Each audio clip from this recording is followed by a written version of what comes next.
সম্প্রতি ভারতের এবিপি আনন্দ টিভিতে একটি সাক্ষাৎকার দেন শুভ কর্মকার। তিনি ফরিদপুরের শহরের নীলটুলির স্বর্ণকার পট্টির সুনীল কর্মকারের ছেলে। ওই সাক্ষাৎকারে শুভ বাংলাদেশের হিন্দুদের ওপর অত্যাচারের বিষয়ে অপতথ্য দেন।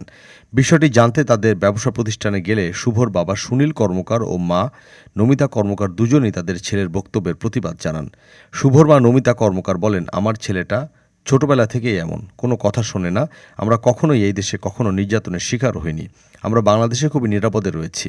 শুভর বাবা সুনীল কর্মকার বলেন, ওর এই কথা শুনে আমরা নিজেরাই অবাক হয়ে গেছি। ও কি করে এই কথা বলতে পারলো ভাবতেও পারছি না। আমরা দেশে কোনো ধরনের অত্যাচার নির্যাতনের শিকার হইনি। আমি ওকে ফোন করেছিলাম, ওর এই কথা শুনে বলল পেট্রাপোল সীমান্তে পাড়ি দেওয়ার পরে সেখানকার সাংবাদিকেরা ওর পাসপোর্ট নিয়ে নেয়। এরপর ওদের শিখিয়ে দেওয়া কথা না বললে পাসপোর্ট দেবে না বলে ভয় দেখায়।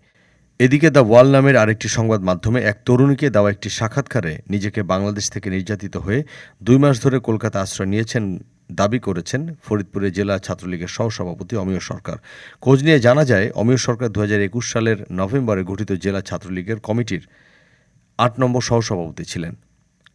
পরের বছর অনুমোদিত কমিটি থেকে তাকে বাদ দেওয়া হয়। অবশ্য তার আগেই অমিয় সরকারের নাম ছড়িয়ে যায় খন্দকার মোশাররফ জামানার হেলমেট হাতুড়ি বাহিনীর অন্যতম ক্যাডার হিসেবে।